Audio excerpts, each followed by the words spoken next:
A kú déédé àsìkò yìí. Kókó inú ìwé ìròyìn la mú wá fún yín láti inú àwọn ìwé ìròyìn ilé wa.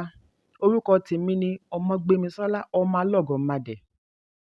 Ilé-ẹjọ́ kòtẹ́milọ́rùn tó fìkàlẹ̀ sí ìlú Àbújá ti yẹ àga mọ́ gómìnà ìpínlẹ̀ Plateau Caleb Mutfwang nídìí. Ìdájọ́ ẹlẹ́ni mẹ́ta tí ó wáyé lánàá Ọjọ́ Àìkú ni wọ́n ti jọ fìdí ẹ̀ múlẹ̀ wípé kì í ṣe ẹgbẹ́ òṣèlú People's Democratic Party (PDP) ni ó ṣe agbátẹrù Mutfwang. Ilé-ẹjọ́ ní ìfàkalẹ̀ rẹ̀ tàpá sí ìlànà òfin ilẹ̀ Nàìjíríà. Gẹ́gẹ́ bí ọ̀rọ̀ ìgbìmọ̀ adájọ́, wọ́n ní ẹ̀sùn tí Nentawe Goshwe láti ẹgbẹ́ òṣèlú All Progressives Congress (APC) gbé wá sí ilé-ẹjọ́ kòtẹ́milọ́rùn gba ìdáláre nítorí ẹ̀sùn ọ̀hún jẹ́ ojúlówó ní ìbẹ̀rẹ̀ àti òpin ìdìbò lábẹ́ òfin ọdún 1999 àti òfin ètò ìdìbò. Ilé-ẹjọ́ gbà wípé lóòótọ́ ni ẹgbẹ́ òṣèlú PDP kọ̀ láti tẹ̀lé ìlànà Ilé-ẹjọ́ Gíga ìpínlẹ̀ Plateau. Wọ́n ní wọn kò ṣiṣẹ́ wọn bí iṣẹ́ kí wọ́n tó yan aṣojú fún ọlọ́kan-ò-jọ̀kan ipò. Adájọ́ gbé ìdájọ́ Ilé-ẹjọ́ Tribunal sí ẹ̀gbẹ́ kan. Wọ́n ní wọ́n kùnà láti tẹ́tí sí ìgbẹ́jọ́ olùṣẹ̀sùn. Kàkà bẹ́ẹ̀, wọ́n gbọ́kànlé ẹ̀rí. Wọ́n wá pàṣẹ fún àjọ elétò ìdìbò kí wọ́n gba ìwé-ẹ̀rí tí wọ́n fún Mutfwang padà, kí wọ́n sì pèsè ìwé-ẹ̀rí tuntun fún Goshwe. Ẹ̀kúnrẹ́rẹ́ ìròyìn yìí wà nínú ìwé ìròyìn Leadership tó jáde lónìí. Ọkọ̀ jagunjagun òfurufú ti ológun Nigerian Air Force (NAF) ti ṣekú pa olórí àwọn adàlúrú Bọ́dérì àti ikọ̀ rẹ̀ níbi kọ́lọ́fín wọn ní Sunny-Doka, ìjọba ìbílẹ̀ Igabi, ìpínlẹ̀ Kaduna. Nínú àtẹ̀jáde láti NAF ni adarí ẹ̀ka agbẹnusọ Air Commodore Edward Gapquet ti sọ wípé ó ṣe pàtàkì láti lo ọkọ̀ òfurufú jagunjagun lẹ́yìn tí ìwádìí ṣe àfihàn wípé olórí àwọn adàlúrú pẹ̀lú ikọ̀ rẹ̀ wà ní Sunny-Doka. Wọ́n ní bákan náà ni àwọn ṣe ìkọlù sí agbègbè kan tí ó tó 500 mítà (500 meters) ìlà-oòrùn ibi kọ́lọ́fín Bọ́dérì, tí wọ́n ní ìgbàgbọ́ wípé ó jẹ́ ibi tí àbúrò rẹ̀ Nasiru faraṣoko sí. Ẹ̀kúnrẹ́rẹ́ ìròyìn yìí wà nínú ìwé ìròyìn Leadership tó jáde lónìí.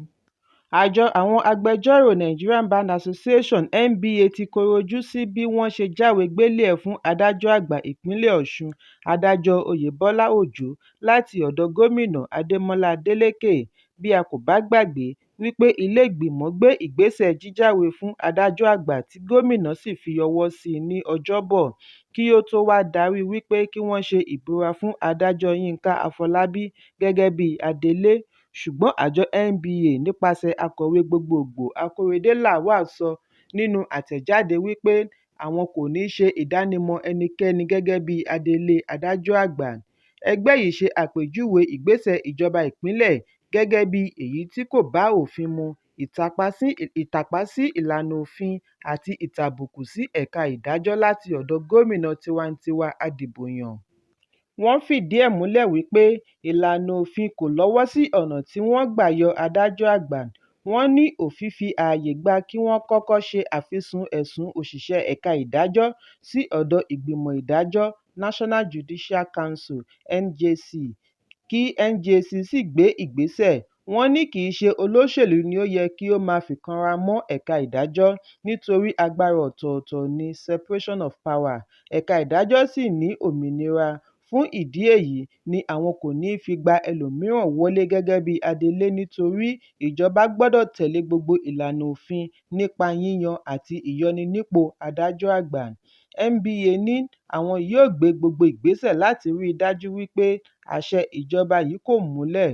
Ṣùgbọ́n ní ọjọ́ Ẹtì ni ìjọba ìpínlẹ̀ sẹ́ wípé gómìnà Adeleke kọ́ ni ó yọ adájọ́ àgbà nípò. Ẹ̀kúnrẹ́rẹ́ ìròyìn yìí wà nínú ìwé ìròyìn The Nation tó jáde lónìí.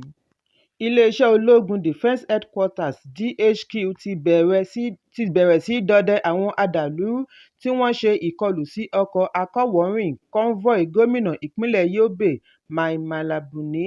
Ìròyìn jábọ̀ wípé ọkọ̀ akọ́wòrìn yìí wà lójúnà Damaturu láti Maiduguri nígbà tí àwọn agbébọn adàlúrú dènà dè wọ́n.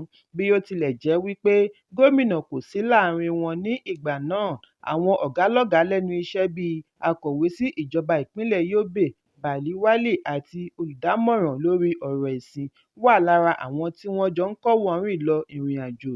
Nínú àtẹ̀jáde alẹ́ àná ni adarí ìròyìn fún DHQ, Ọ̀gágun Major General Edward Buba ti ṣàlàyé wípé àwọn ikọ̀ agbófinró láti 29 Task Force Brigade tí wọ́n wà lẹ́nu ìpàráàrò ni wọ́n gba àwọn wọ̀nyí kalẹ̀ pẹ̀lú ọkọ̀ méjèèjì tí wọ́n wà.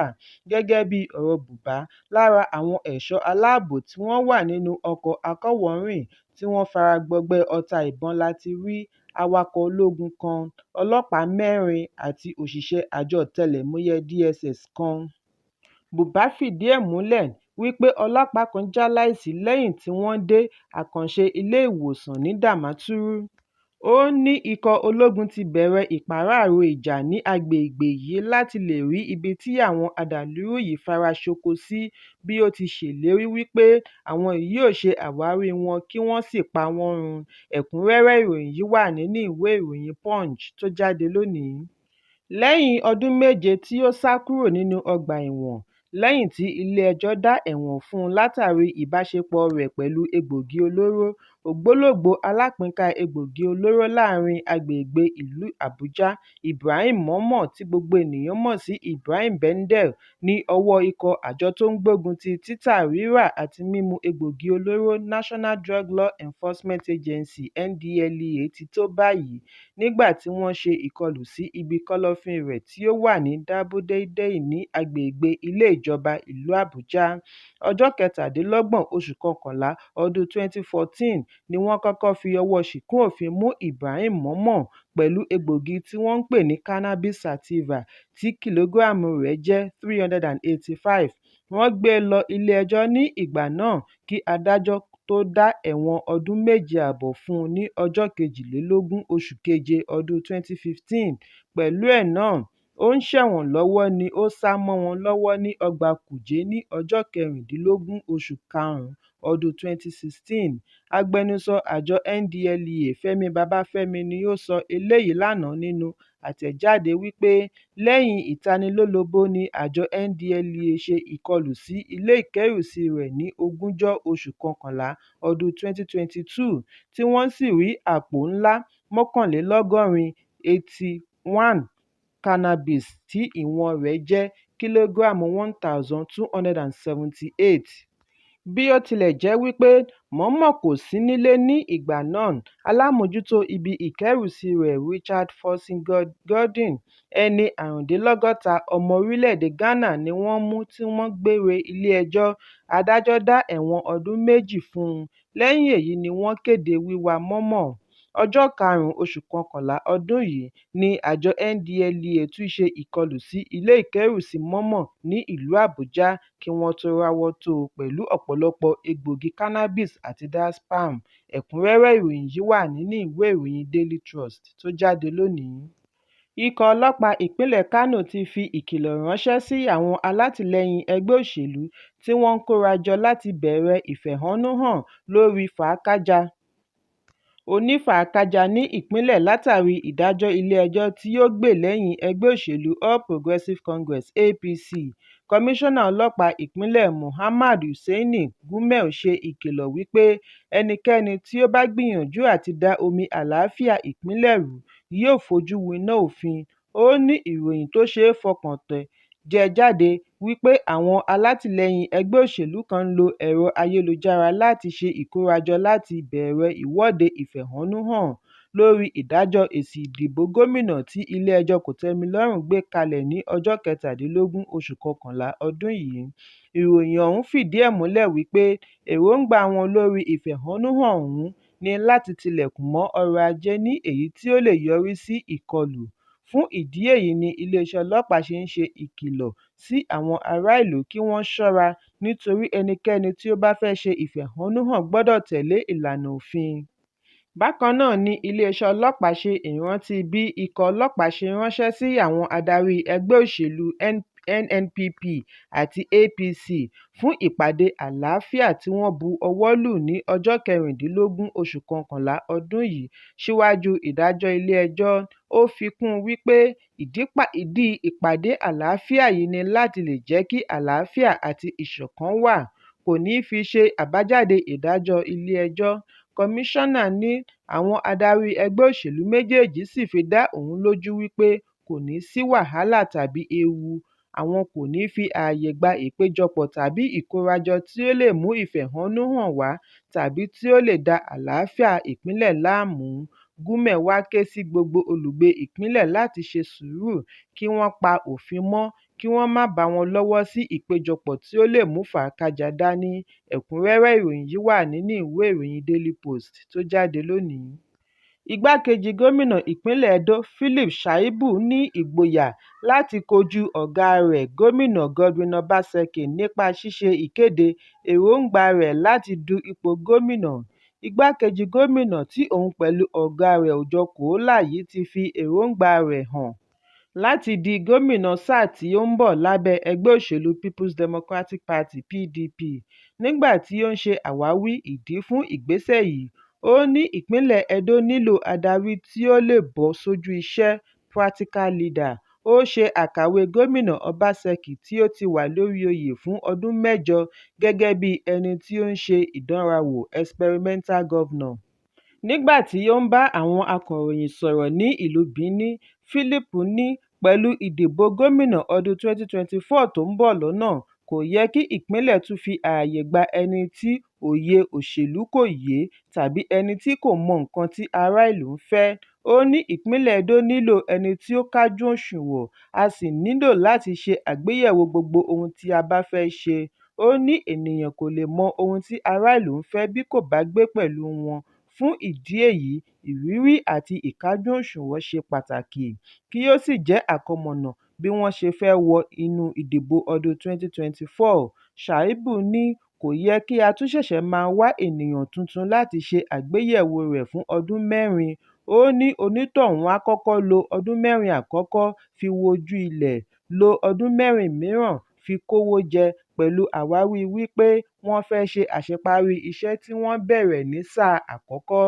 Ó ní ìpínlẹ̀ nílò gómìnà tí yóò bẹ̀rẹ̀ iṣẹ́ lójú ẹsẹ̀ tí ó bá gbapò. Ẹ̀kúnrẹ́rẹ́ ìròyìn yìí wà nínú ìwé ìròyìn Daily Post tó jáde lónìí. Ìjọba ilẹ̀ Gaza tí Hamas sọ lánàá wípé iye àwọn tí ó gbẹ́mìí-mì nínú ogun ikọ̀ ológun Israeli àti ológun Hamas ní agbègbè Palestine ti wọ 13,000 láti ìgbà tí ogun yìí ti bẹ̀rẹ̀ ní ọjọ́ 7 oṣù kẹwàá. Àwọn agbébọn Hamas pa tó iye ènìyàn 1,200 tí ọ̀pọ̀lọpọ̀ wọn jẹ́ ará ìlú civilian, tí wọ́n sì fi àwọn 240 sínú ìgbèkùn. Ilé-iṣẹ́ ìròyìn AFP jábọ̀ wípé ìjọba ilẹ̀ Hamas sọ wípé 5,500 ní iye àwọn ọmọdé tí ó wà lára àwọn tí ó jáláìsí, obìnrin jẹ́ 3,500, nígbà tí àwọn tí ó fara ṣèṣe jẹ́ 30,000.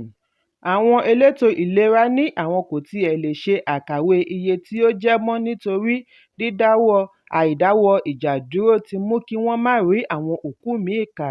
Gẹ́gẹ́ bí ọ̀rọ̀ CNN, ilẹ̀ Washington ṣe ìkórajọ lórí ìròyìn ìkọlù sí ilé-ìwé tí United Nations ń ṣe agbátẹrù rẹ̀ tí wọ́n fi ṣe ibi ìbòjì ní Gaza ní ọjọ́ Àbámẹ́ta. Igbákejì National Security Adviser John Finer ló sọ eléyìí ní àná ọjọ́ Àìkú. Ó ní àwọn kò ní fi ààyè gba kí ohunkóhun ṣẹlẹ̀ sí àwọn aláìlẹ́ṣẹ̀ tí wọ́n fi pamọ́ sí abẹ́ ààbò United Nations. Akọ̀wé gbogbogbò fún United Nations Antonio Guterres náà sọ lánàá wípé ó jẹ́ ìyàlẹ́nu ńlá wípé wọ́n ṣe ìkọlù sí ilé-ìwé méjì láàrin wákàtí 24 ní Gaza, bí wọ́n ti pa tí wọ́n tún ṣe ọ̀pọ̀lọpọ̀ léṣe níbi wọ́n ti ń sá àsálà fún ẹ̀mí wọn nínú ọgbà United Nations.